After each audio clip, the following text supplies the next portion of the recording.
Okay. Nama Om Vishnu Pathaya Krishna Pastaya Bhutale Shrimati Bhakti Vedanta Swami Namane Namaste Saraswati Devi Gauravani Pacharine Nivasisha Sunyavari Pashtatara Satarine Jai Sri Krishna Chaitanya Prabhu Nityananda Shri Advaita Gadadhar Shiva Sri Gaura Bhaktivinoda Hare Krishna Krishna Krishna Hare Hare Hare Ram, Ram Ram, Hare. Sorry, I should be more attentive when we're saying these prayers. I nearly cancelled the whole meeting then. Nearly pressed the wrong button. Hare Krishna. All right, so the title of this chapter is Attaining the Supreme. And I just looking quite briefly, I just got back from the school here, but just looking, and Krishna's describing here, which is probably more appreciated by the Yoga Mishra Bhakti. Yeah, those who have appreciation of the Supreme, have a sense of devotion to the Supreme, but they're quite attached to the yogic path called Satchakra Yoga.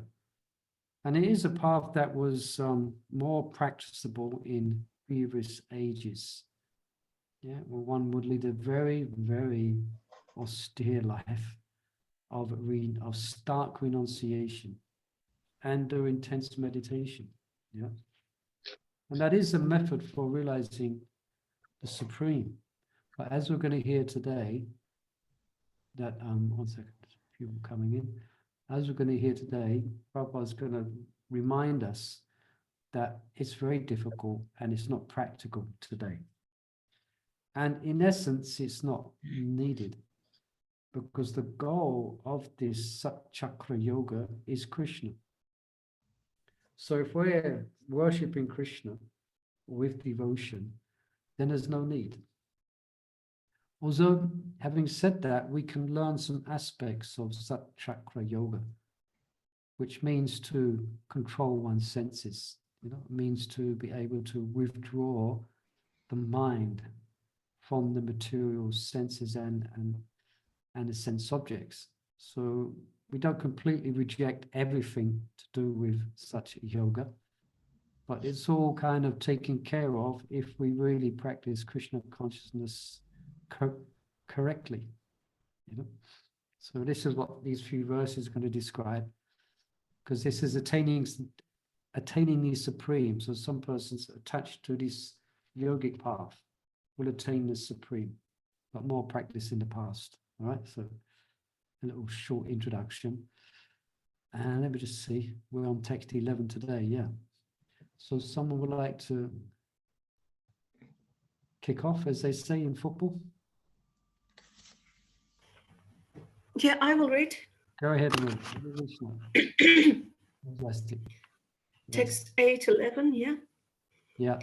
Yad aksaram veda vido vadanti visanti adyatayo vitaraga. Sorry. There you go. Yad ichanto brahmacharyam charanti tate padam sangraha hena pravaksye. Persons who are learned in the Vedas, who utter omkara, and who are great sages in the renounced order, enter into Brahman. Desiring such perfection, one practices celibacy. I shall now briefly explain to you this process by which one may attain salvation. And this is Yoga Mishra Bhakti, okay? It's been described. Yeah. Lord Shri Krishna has recommended to Arjuna the practice of Satchakra Yoga, in which one places the air of life between the eyebrows, taking it for granted that Arjuna may not know how to practice Satchakra Yoga. The Lord explains the process in the following verses. The Lord says that Brahman, although one without a second, has various manifestations and features, especially for the impersonalists. The aksara or omkara, the syllable om, is identical with Brahman. Krishna here explains the impersonal Brahman, into which the renounced order of sages enter. In the Vedic system of knowledge, students from the very beginning are taught to vibrate on and learn of the ultimate impersonal Brahman by living with the spiritual master in complete celibacy. In this way, they realize that these two features of Brahman. This practice is very essential for the student's advancement in spiritual life, but at the moment, such brahmachari, unmarried celibate life is not at all possible. The social construction of the world has changed so much that there is no possibility of one's practicing celibacy from the beginning of student life. Throughout the world, there are many institutions for different departments of knowledge, but there is no recognized institution where students can be educated in the brahmachari principles. Unless one practices celibacy, advancement in spiritual life is very difficult. Therefore, Lord Chaitanya has announced, according to the scriptural injunctions for this age of Kali, that in this age no process of realizing the Supreme is possible except the chanting of the holy names of Lord Krishna. Hare Krishna, Krishna Krishna, Hare Rama, Rama Rama, Hare Hare. Okay, thank you. Any questions about this?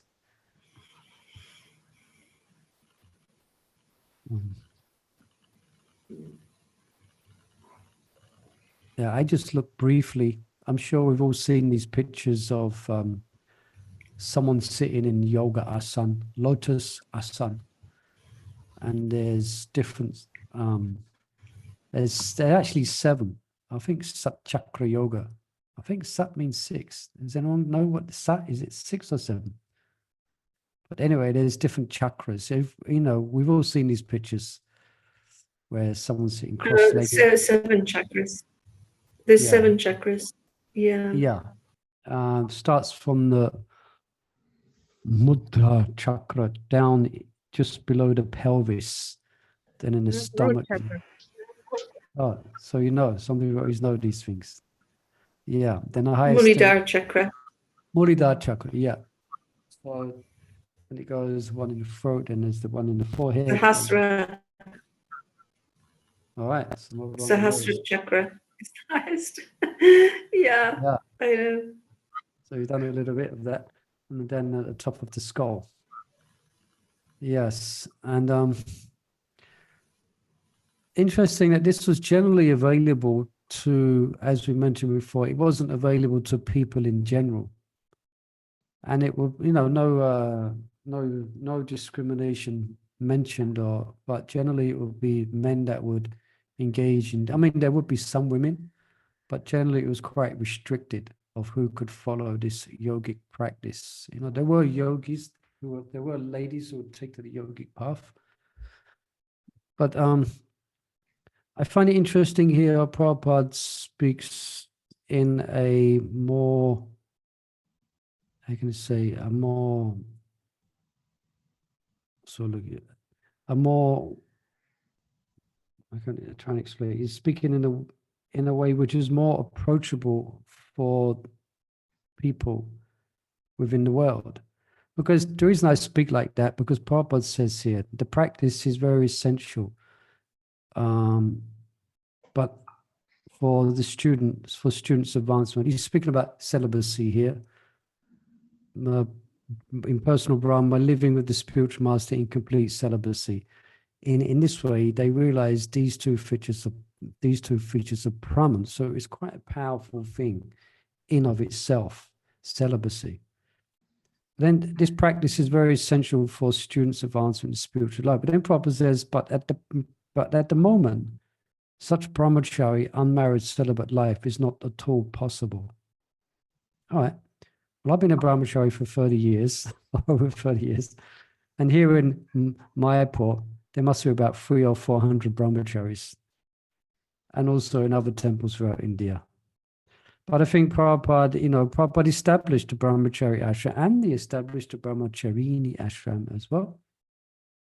Well, point here is Prabhupada's purport is speaking to people in general, knowing that most people, it's just unpractical and not to be expected that everyone's going to live in an ashram, etc.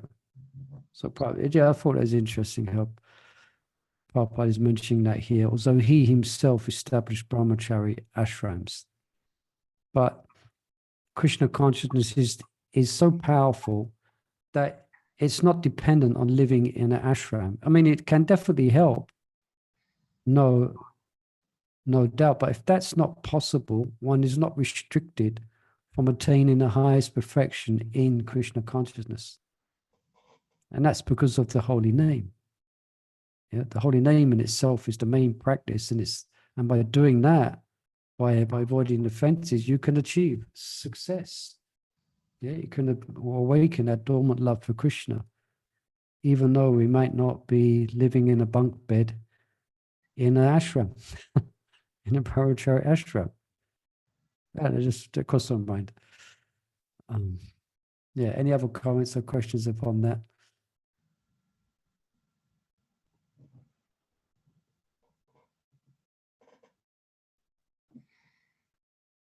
Yeah, just scrolling around here. All right, let's just read the next verse then.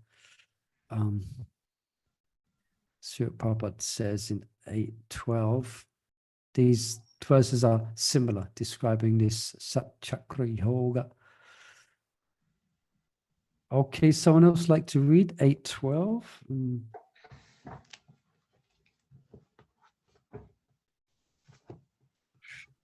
Okay, I'm gonna jump in. Shabatorani samyamya monohriti naruchacha mutni adyatmana pranam astito yogadharanam. Okay. The yogic situation is that of detachment from all sensual engagements. Yeah. That means sensual engagements, doesn't it? It means the eyes, the nose, the ears, it means closing down everything and looking within. Yeah. It says here, closing all the doors of the senses and fixing the mind on the heart and the life air at the top of the head in that particular chakra. What's that chakra called? Top of the head? Sahasrara. There you go. Yeah. Yeah. Closing the doors of the senses and fixing the mind on the heart. Yeah, that's where the soul's situated, isn't it? And the life air at the top of the head. One establishes himself in yoga. Okay, let's purple. The practice of yoga, as suggested here, one first has to close the doors of all sense enjoyment. This practice is called pratyahara. Yeah, we've spoken about that in regards to advanced Nam Bhajan, where one is so absorbed in the holy name, the sound of the holy name, that one experiences this stage of yoga, where one can actually so absorbed in the holy name and Krishna that one becomes unaware of where one is sitting. Yeah. It's only when one opens one's eyes that one again remembers that they're sitting in a certain place. They're so absorbed. Yeah. And that's what we want to achieve. So in that sense, we can learn something here in this yoga. So so pratyahara. Or withdrawing the senses from the sense objects. Go. The sense organs for acquiring knowledge. Yeah, I'm here in Mayapur, and there's a big society of devotees here, and there's so many programs. There's so much prasadam in Mayapur going everywhere. I just come back from the school, and all the students are doing their assessments. So a lot of them are cooking boga offerings for their Gaunitai assessment. So after the assessment, they share out all the boga, or what's now prasadam. So I'm just saying, I'll be eating too much prasadam, and I need to control my senses. Yeah, so withdrawing the senses from the sense, although it's prasadam, so it's not so bad. The sense organs for acquiring knowledge. All right, the ears, eyes, nose, tongue, and touch should be fully controlled and should not be allowed to engage in sense gratification. In this way, the mind focuses on the super soul in the heart, and the life force is raised to the top of the head. In the 6th chapter, this process is described in detail. Remember, we've gone through this. But as mentioned before, this practice is not practical in this age. The best process is Krishna consciousness. If one is always able to fix his mind on Krishna in devotional service, it is very easy for him to remain in an undisturbed transcendental trance or in samadhi. Right? Can read that again. If one is always able to fix his mind on Krishna in devotional service, it is very easy for him to remain in an undisturbed transcendental trance or in samadhi. Now, there's a book by His Holiness Srila Shivaram Swami Maharaj called the Sankalpa Kaumudi, which we're reading that, and he does a study on what is this stage of samadhi in relationship to Krishna consciousness, this stage of trance, and it's very, very elevated. Actually, it's a very, very exalted stage of Krishna consciousness. But in Prabhupada's way, he makes it so approachable and so easy. Yeah. If one is always able to fix his mind on Krishna in devotional service, it is very easy for him to remain in an undisturbed transcendental trance or in samadhi. So Prabhupada is making it very approachable for us, but it is quite an elevated stage of practice, in one's meditation on the holy name. All right, any curiosities about this? How's everyone doing in controlling the senses? Hare Krishna Prabhu, sorry to disturb. I wanted problem, to add before, but my phone went off. Wanted to add about ashrams. Yeah, at the moment, a little, like forever about ashrams, it's not practical. But for youngsters to get taste, to learn this. Yeah. So you understand? This is excellent. This is vital, because I remember when I was young and I had kids, I went to live to ashram with kids because I had no option. I took one by one because I wanted to learn discipline, how to serve the deities, how to get up in the morning, how to procedure, just procedure, wake up, brush your teeth and hair and dress, simple things, because they don't know those things. And it's very vital. The best thing is for newcomers, if we program like this for at least 15 days or 10 days would have opportunity. It would be amazing. I always encourage my girls to go to live in the temple at least for the weekends if there is opportunity, or holiday, to get taste, because otherwise how are we going to learn? They can't learn from anywhere. This is important. And this ashram, it's a pity our ashram is a little bit complicated, but it should be more open. They should have more, should be more open for newcomers to learn the discipline. Yeah, you're bringing up a very good point, and thank you for bringing that up. It's good. Yeah, we should stress that actually. Yes, certainly. If one should create an opportunity actually, especially if one is not in a marriage situation and doesn't have children or doesn't have specific responsibilities, then it's very good to do. My spiritual master, I know every time he meets a young student, he's quite firm in telling them that before they start work or before they go into professional life, they should take 2 or 3 years out and spend time in an ashram. Yeah. Because it is invaluable experience, it's an invaluable experience. So if one does have the opportunity, yes, thank you, Mother Jambavati, that one, it highly recommended. Of course, where you are depends on the temple, depends on many factors, but as much as possible. Then one will get a taste for waking up before the sun. Yeah. Waking up before the sun wakes up. It's very auspicious. And you're up, and then the sun comes up, and then as Mother Jambavati said, there's the teachings of cleanliness and etc. They're in service, you get opportunity to do service in association with devotees, and you get to hear Srimad Bhagavatam class. Yeah. Yes, thank you, Mother Jambavati. Anybody else on that? But having said that, if it may not, I mean, some people, I mean, there's some devotees here who took up Krishna consciousness in the midst of family, children, business.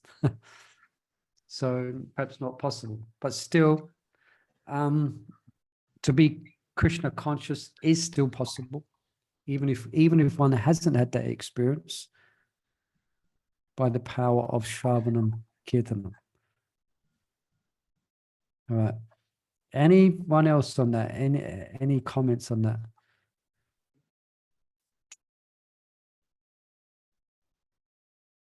Okay, I guess it means you're all okay with that. Everyone's going to join the ashram for a month or so. Yeah. Stay at the weekend. Everybody's not going to practice this yoga. Yeah, not going to practice this Satchakra yoga, that's for sure. Yeah. Yeah. All right. Let's go on to the next verse. It mentioned, let me just read it. Any comments here? I don't think, yeah, this one has a comment. Right, let's read the verse first. Anyone like to read text 13, 8:13? It's got Om. Om. Om. Would I try read? Maybe? Yes, please. I'm sure you'll be successful. Om iti eksharam brahma vyaharan mam anushmaran ya prayati tyajanteham sayati paramam gatim. After being situated in the yoga practice and vibrating the sacred syllable Om, the supreme combination of letter, if one thinks of the Supreme Personality of Godhead and quits his body, he will certainly reach the spiritual planet. It is clearly stated here that Om, Brahman, and Lord Krishna are not different. The impersonal sound of Krishna is Om, but the sound Hare Krishna contains Om. The chanting of the Hare Krishna mantra is clearly recommended for this age. So if one quits his body at the end of his life chanting Hare Krishna, Krishna Krishna, Hare Hare, Hare Rama, Rama Rama, Hare Hare, he certainly reaches one of the spiritual planets according to the mood of his practice. The devotee of Krishna enter the Krishna planet, Goloka Vrindavan. For the personalist, there are also innumerable other planets known as Vaikuntha planets in the spiritual sky, where is the impersonalist remain in the Brahma Jyoti. Okay, thank you. All right. So again, it's emphasizing that important stage is when the life air is departing. Yeah. Which means when we're dying. Yeah. So if we can be focused in the transcendental sound vibration of the holy name, then as Prabhupada says again, explains it quite simply. Sorry, I'm scrolling around here. One can enter into the Krishna planet, Goloka Vrindavan. Yeah. And yeah, so Krishna's just explained Yoga Mishra, yeah, Bhakti, which is mixed with Yoga Mishra. In the next verse, it's quite a well-known verse. It is about pure devotional service, yeah. But the path of pure devotion. But any comments or questions on this? After being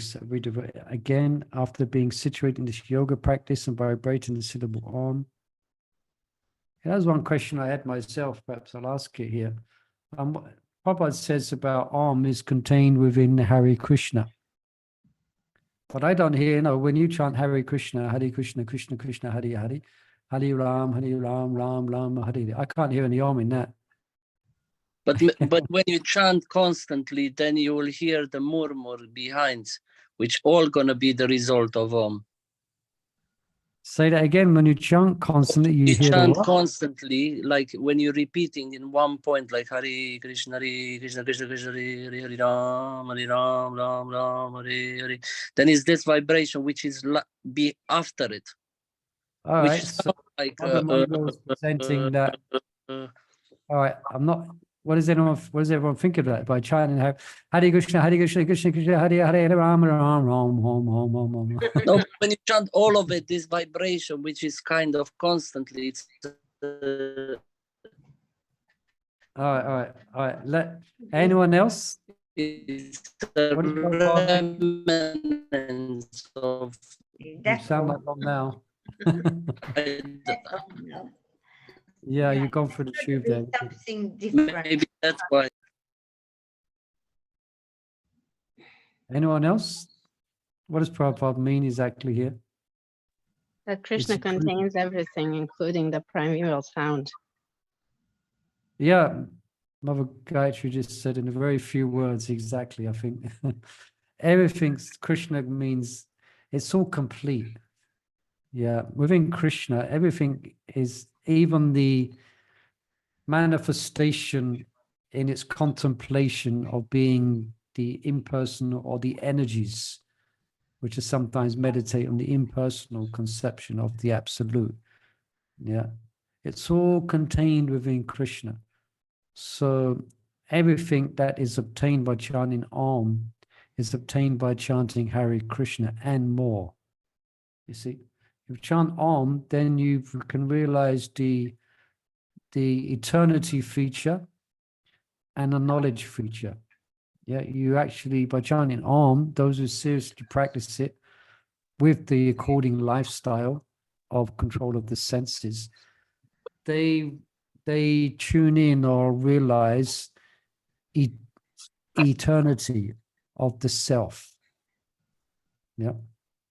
And also they're filled with knowledge, but they're not filled with bliss. Yeah, they're not filled with Satchit Ananda. Yeah. Krishna is in, so that Krishna, by bhakti or by pure devotion directed to Krishna, when one realizes Krishna, one is overwhelmed and absorbed in Ananda, which is bliss. So that's not available to those who chant Om. So sometimes they will, yeah.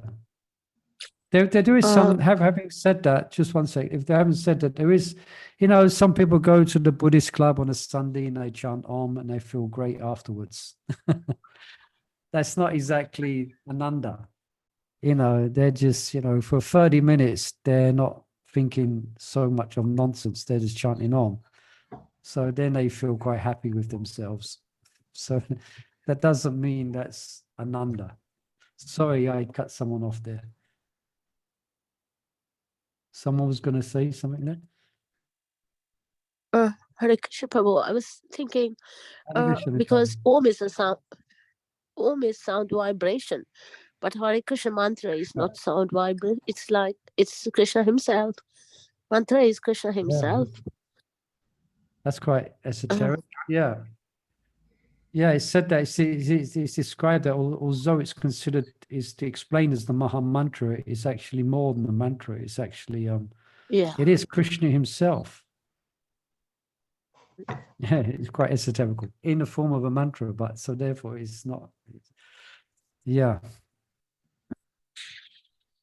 So for us, it's quite clear. We chant Hare Krishna. For others, it's not so clear. For us, by the grace of Lord Chaitanya and the Parampara, it's quite clear that the mantra for this age is the Hare Krishna Maha Mantra. For others, it may not be. Also, I was in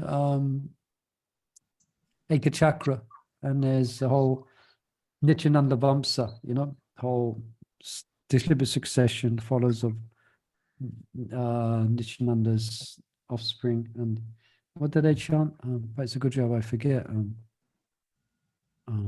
I forget, it's good, but it's a different combination of the holy names, but it's not the Hare Krishna Maha Mantra, because it would be bogus. Anyway, Hare Krishna. That sentence, it says the impersonal sound. Where? Impersonal sound of Krishna is Om. Om, yeah. Like not a person, just a sound. Yeah, go on. You were going to say something on that? No? No, I was just saying, so it's not the same as Krishna, you know. Yeah, but it's interesting. There's a purport in the Adi Leela, because when we teach the Gayatri course, Yeah. it's part of our Gayatri mantras, and Prabhupada gives an amazing purport to Om, where actually he describes it as Krishna. It means Radha Krishna, and all the jivas. So our Vaishnava acharyas give a very, very personal purport to Om. Yeah. But it is also, but Prabhupada says the impersonal sound of Krishna is Om. But actually, yeah, it is. Those who are impersonalists will chant Om. But actually, for Vaishnavas, Om is Radha and Krishna and all the jivas. Yeah. Quite esoterical. Yeah. Nothing is impersonal for the Vaishnava in that sense. Everything just is udipan for remembering Krishna, all his energies, all his different vibhutis, all the manifestations we see here, just reminds one of their worshipable deity, Krishna. Anyway, main takeaway from this is that we chant Hare Krishna. Yeah, fix our mind. We don't have to try and raise a life air through the different chakras and then balance it at the top of the head and, wait for a particular alignment of the planets, We just fix the mind on the Maha Mantra. Yeah. Not just something, because as we've been reading as well, not just, what a Maha Mantra is, Krishna's name, form, qualities, and pastimes. So that's what we're absorbed in, hopefully, when we leave this world. How beautiful Krishna is, the interaction of the residents of Vrindavan with Krishna. If we're absorbed like that when we're leaving this world, then we will attain that place. Yes. And after that, you still don't go back to Goloka Vrindavan. You'll be going different places. Say again? After that? All that effort, you still don't go back to Goloka Vrindavan. Can you explain a bit? Because the meditation is not on pastimes of Krishna. And I'm with you. So you're saying if you are... After all these yogis making all this effort. Okay, with you, yeah.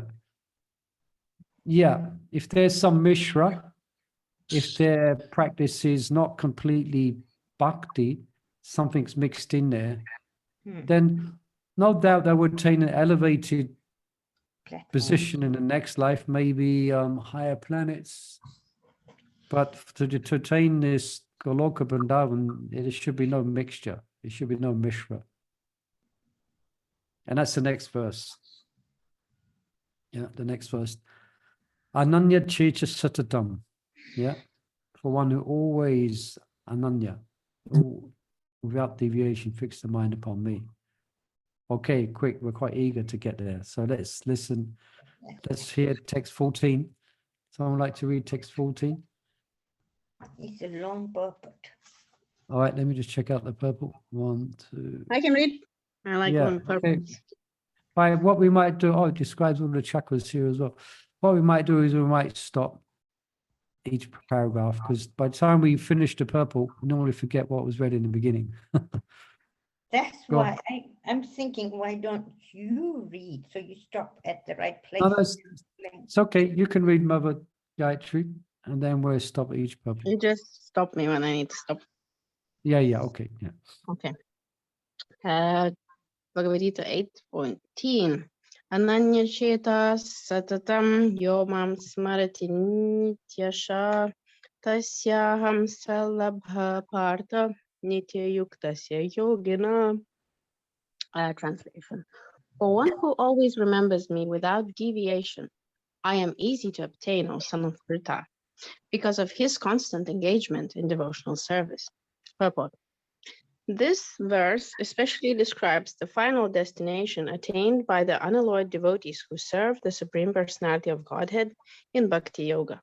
Previous verses have mentioned 4 different kinds of devotees: the distressed, the inquisitive, those who seek material gain, and the speculative philosophers. Different processes of liberation have also been described: karma yoga, jnana yoga, and hatha yoga. The principles of these yoga systems have some bhakti added, but this verse particularly mentions, that was too quick, sorry. Thank you. Particularly mentions pure bhakti yoga. Thank you. Without any mixture of jnana, karma, or hatha. As indicated by the word ananya cheta, in pure bhakti yoga, the devotee desires nothing but Krishna. A pure devotee does not desire promotion to heavenly planets, nor does he seek oneness with the Brahma Jyoti or salvation or liberation from material entanglement. A pure devotee does not desire anything. In the Chaitanya Charitamrita, the pure devotee is called Nishkama, which means he does not desire for self-interest. Perfect peace belongs to him alone, not to them who strive for personal gain. Whereas a jnana yogi, karma yogi, or hatha yogi has his own selfish interests. A perfect devotee has no desire other than to please the Supreme Personality of Godhead. Therefore, the Lord says that for anyone who is unflinchingly devoted to him, he is easy to attain. Shall I continue? Okay. Yes, I think we've mentioned, yeah. So yeah, all these other yogis, they have some, maybe it's quite a selfish interest. It may be to obtain some mystic powers, yeah, or to obtain some greater realms, some heavenly realms. But a devotee actually just wants to please Krishna. Yeah, no thought Can I of, ask you- yeah, no thought of what's in it for me. So that takes some achieving as well. So yes, go on, Madhu Mangapu. Sorry. Why would someone want to achieve heavenly planets? Well, it's a What's great the place. point to go there? Is that because they don't have more knowledge of Oh, what is? see. Well, yeah, but if it's not permanent there, why would you go there? Be a servant of Krishna forever. Like, why would I not go directly to the source back where I come from, where is my eternal position, and I go just enjoying myself, but actually you don't enjoy yourself. You again lost in the ocean of ignorance and enjoyment. Yes, so you're speaking, you're speaking from, you're someone who's come in touch with the principles of pure devotion by the mercy of the deliberate succession. So for you have realized a higher purpose. Yeah. So for you, it's difficult for us, or for you, it's difficult to conceive of why a person would go for something lesser. Yeah, when there's a choice to go for something higher. So it's just like that. There is some persons who are not met a pure devotee. They're not really aware of the rasa of the spiritual world, Goloka Bandhavan. Yeah, they may be in a Pacific, they may be a disciple of a Pacific guru who's following the Pacific path. And there's what's it called, the flowery words of the Vedas. They may be exposed to the detailed descriptions of their heavenly planets, So they're quite sensuous, So they're quite sensuous. So therefore, they Sorry, but do they not take that, not permanent? Yeah, so like therefore, they restrain themselves in order to obtain higher opportunities for more elevated sense enjoyment. So they go through some austerity in one life to get more in the next life. So in that sense, it's quite material. It's not actually very spiritual. Although to the uneducated, if someone sees someone doing yoga and strict yoga, they may think they're doing something very spiritual, but their goal may be they're just thinking of the heavenly planets. It may well be, But actually, and this is the point which Krishna actually teaches Arjuna and therefore teaches us, that we should not get bewildered by the flowery words of the Vedas and desire to live there, because it's quite, even in the Bhagavad, it's quite fantastic compared to life here in the material world. You know, these, yeah, in heavenly planets. So, but the point you're correctly making, Mother Mongo, is that what's the point? You're going to come back again. And that's described in the Gita as well. I think that's in the 9th chapter. Krishna's going to explain that. Those who attain the heavens, then they come back to this place of death. It's like people, they're teasing themselves in holidays. Instead of moving in a place, in a holy place, they just go, you know, like just like a holiday, make a comparison. Like you just go and travel for a short time, and then you still need to come back when your money finishes. So then you come back back home, you work again like a machine, and then again you go back in holiday instead of serving and having sincere. Yeah, so that's the prayer of a devotee. When we come to for Krishna, then we have been such persons. We have been in the material world for millions and millions of births, going from the higher planets down to the lower planets, etc., etc. So we can pray to Krishna, my Lord, it's over. I don't want to go here. I don't want to go there. Just let me serve you. You know, just let me serve you, my Lord. Please free me from this disease of selfish desire. I just want to please you, you know. So this is quite an achievement. It's quite an achievement. After millions and millions of births, one actually wants to just serve Krishna. Yeah. And whatever may come from that is all good. If serving Krishna means I'm going to be in distress, okay, no problem. Is that Radharani? Was it in the phrase like that? If my happiness is a source, no, if my distress is a source of your happiness, then that distress is actually my happiness. Yeah.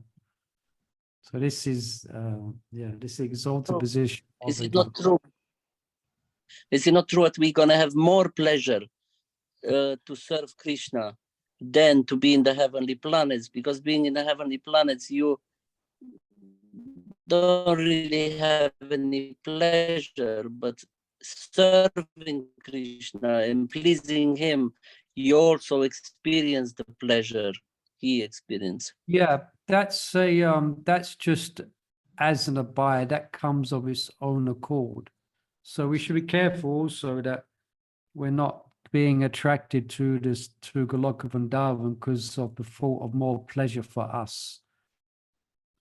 But the fact is that in a relationship with Krishna, in a loving relationship with Krishna, the so-called happiness of the Brahman, the so-called happiness of the heavenly planets is insignificant. It pales into insignificance.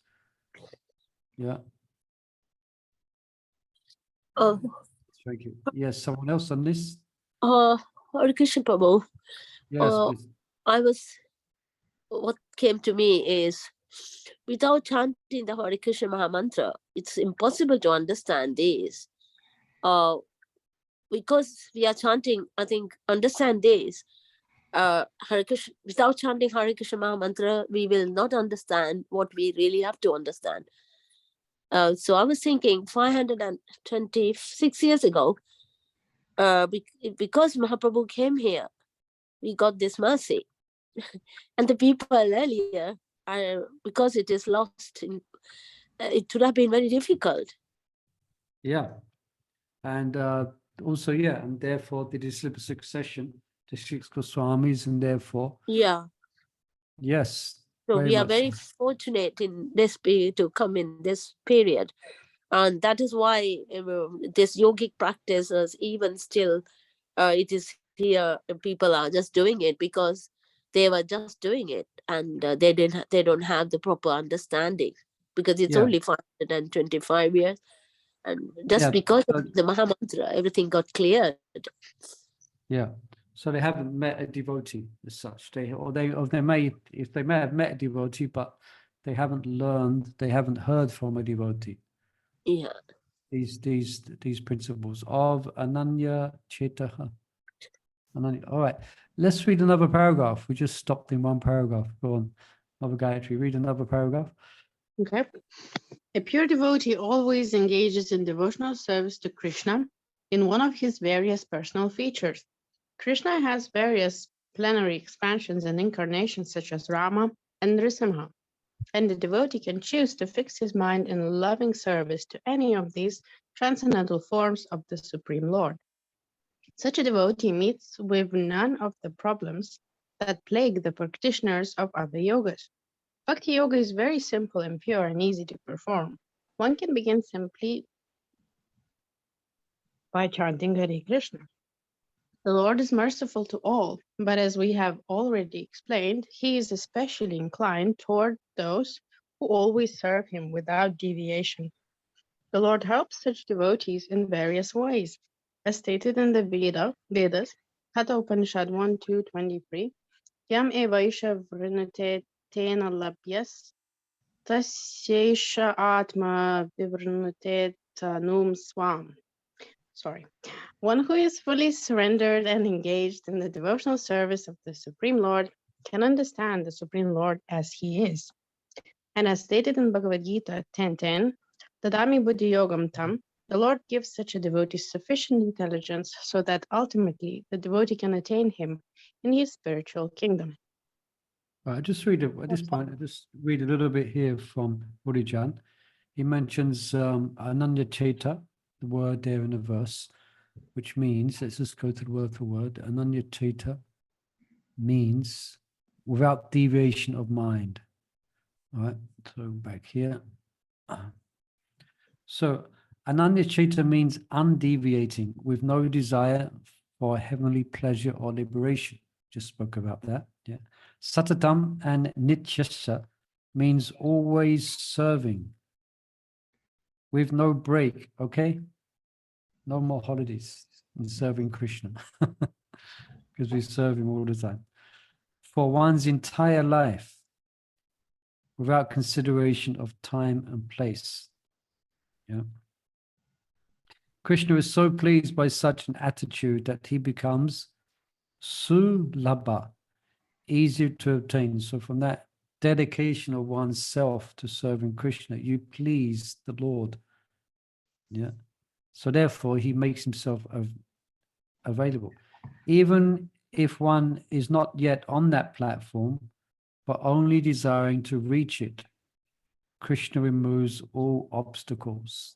Yeah. So just desiring it within your heart, even though you're not there, things will become easy. Yeah. Krishna will remove things. Krishna removes all obstacles from such a devotee's path.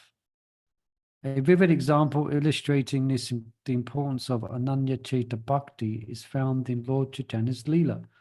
All right, just a couple of paragraphs describe a nice Leela from Lord Chaitanya. Once Lord Chaitanya went to evacuate. When he returned, he was holding his tongue. I don't know how he was holding it, but that's in his lips. When the devotees saw this peculiar sight, they asked him why he was doing that. Mahaprabhu replied that his tongue was acting so improperly that it wouldn't stop chanting, even when he was engaged in such a filthy activity, yeah, in the latrine or passing in a field. Therefore, he was forced to hold his tongue to restrain it. At that time, a small boy named, anyone know the name of the small boy? Gopal. Gopal, yes, well done. Bravely spoke up. He said, no, this isn't the correct philosophy.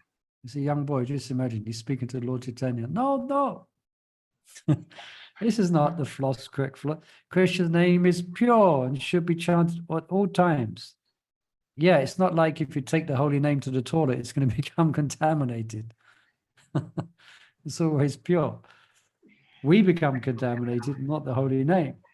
Yeah, therefore, it should be, for instance, if one were about to die, would he think, oh, this is an inauspicious, dirty time. Therefore, I shouldn't chant. Yeah, it's not. Said I'm in a hospital when I'm not in a temple room, so I better not chant the holy name. It's not a good place to make that vibration. Yeah, nonsense. Chant the holy name. No, at all times,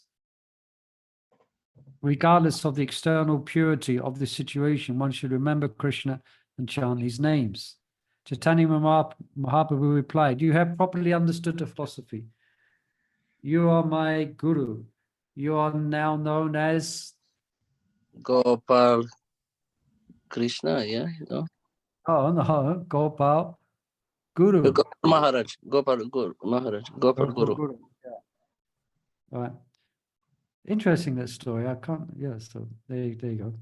Little interlude there, story of Lord Chaitanya Mahaprabhu. When someone tells Right. me, oh, not chant, I remember always this story. Yeah. Amazingly, in the beginning of Lord Chaitanya's preaching, then the smarter Brahmanas were not very happy with this loud chanting of the holy name, is especially during midday or after the midday when the Lord was resting in the temple. You know, they were put forward, no, you should not disturb the Lord. This is causing a disturbance, this loud chanting. Yeah. And especially in Varanasi, they were telling him off, the Mayavadis, do not jump like that and chant loud. Yeah, Why he's doing that all was this sentimental. nonsense? Yeah. All right, let's hear now a bit more about the psychology of a pure devotee. Yeah, we're all aspiring to be pure devotees. So Prabhupada's purpose actually describe the psychology of what it means to be a pure devotee. Yeah, so let's hear about that a bit more. Okay, Mother Gayatri, can you read on? Yep. The special qualification of the pure devotee is that he is always thinking of Krishna without deviation and without considering the time or place. Yeah, There so should be as we no just read that, impediment. sorry, Mhm. we just read that pastime. So where everyone's in the toilet, where everyone's whatever, go on. Sorry, Yep, carry on. there should be no impediments. He should be able to carry out his service anywhere and at any time. Some say that the devotee should remain in holy places like Vrindavana or some holy town where the Lord lived. But a pure devotee can live anywhere and create the atmosphere of Vrindavana by his devotional service. It was Sri Advaita who told Lord Chaitanya, wherever you are, O Lord, there is Vrindavana. Right. As indicated by the... Oh, carry Shall on. I stop? Oh, okay. As indicated by the words satatam and nityasha, which mean always, regularly, or every day, a pure devotee constantly remembers Krishna and meditates upon him. These are qualifications of the pure devotee, for whom the Lord is most easily attainable. Bhakti Yoga is the system that the Gita recommends above all others. Generally, the Bhakti yogis are engaged in 5 different ways. 1. Shanta Bhakta, engaged in devotional service in neutrality. 2. Dasya Bhakta, engaged in devotional service as servant. 3. Sakya Bhakta, engaged as friend. 4. Vatsalya Bhakta, engaged as parent. And 5. Madhurya Bhakta, engaged as conjugal lover of the Supreme Lord. In any of these ways, the pure devotee is always constantly engaged in the transcendental loving service of the Supreme Lord and cannot forget the Supreme Lord. And so for him, the Lord is easily attained. A pure devotee cannot forget the Supreme Lord for a moment. And similarly, the Supreme Lord cannot forget his pure devotee for a moment.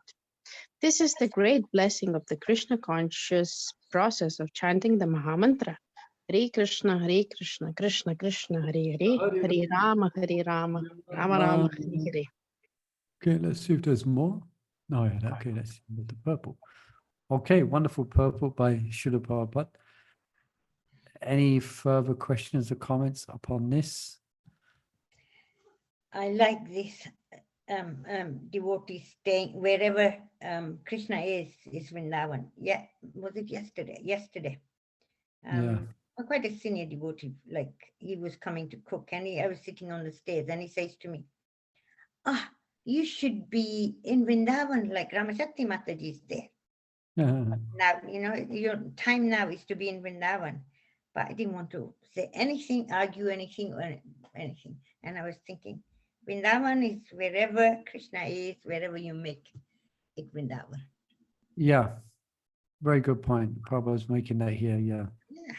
So the holy dhams, no doubt, carry a lot of potency, so it's good to visit them Yeah. as often as is possible. But yeah, that's what Prabhupada did himself.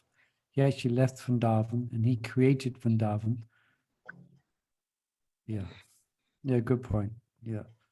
It is so nice. Tomorrow we are celebrating Sri Advaita Acharya's appearance day, and we are speaking about what he said. Oh yeah, tomorrow is Advaita Ashtami, yeah? Advaita Yeah. Yeah, Yes. okay, yeah. So big festival here tomorrow, here in Mayapur. Nitya It's to drive me round the bend. huh? Nitya is going to drive Cooking. whip out in the kitchen. Murli Prabhu, by mistake, I just put a line on your before this Yeah, I red. saw. I'm That's so okay. sorry. I don't know how it happened. I exit and then came back. No problem. So any other questions or comments here about this class? I guess we've been speaking through the purple, so I guess we've covered a lot of things. But Prabhupada, again, he mentions here quite a simple way how he explains bhakti. It's different ways of engagement, and he mentions these different rasas, Santa Ras, Dasya Ras, Sakya Ras, Vatsali Ras, and Madhurya Ras. Yeah, and this is the ways and means by which one can be always thinking of Krishna. Yeah, enwrapped in love in one of these moods, you know. Okay. Let me read this last sentence. This is the great blessing of the Krishna conscious process of chanting the Maha Mantra. Hare Krishna, Krishna Krishna, Hare Hare, Hare Ram, Hare Ram, Ram Ram, Hare Hare. And I'm just looking at the time here. Well, here it's 7:59 p.m. It is 2:29. Yeah. So let's perhaps press the pause button there. And we'll continue next week. And yeah, just read this verse here. After attaining me, the great souls or yogis in devotion never return to this temporary world, which is full of miseries, because they obtain the highest perfection. Wow, sounds wonderful. Okay. All right. Thank you, everyone, for joining us. And hope you have a wonderful time tomorrow in the celebration of the appearance of the Veda Acharya. Yeah. Today was for Panchami here. Yes. Yes. Well, Yeah, it was the real first day of spring here. West, it's going on make out first day of spring. So I don't know if you've seen pictures of Radha Madhav, beautiful yellow outfit. Yeah. Sure. Prabhu, Yes. you can share us, Prabhu. If Yeah, I you can wish. share one. I took a picture. It's not such a good one, but I can share it with Chandravani and she can share it with you. Yeah. All right. Okay, everyone. you, Thank you Prabhu. for joining us. And tomorrow we're going to do, will there be a reading tomorrow because of Advaita Ashtami, Mother Chandravali? You Well, guys have been in the midst of a Pujari department. We're cooking, but we could do it like we did last week. We were sitting in the Pujari. Oh, are you doing gallants? Oh, well, we'll work. It's okay. It's okay. Still we can do. Okay, Yeah. then. So let's do. Okay. Thank you. No problem. Okay. Same Hari time. Hari. Shri Prabhupada ki jai. His Grace Madam Prabhu ki Hare jai. Krishna. Thank you, Prabhupada ki all. jai. Thank you, Chapter 8 Prabhu. ki Thank you jai. so much. Hare Krishna. Krishna Hari Krishna. Bol, Hari Hare Krishna, Ram, Hare Ram, Krishna. Ram.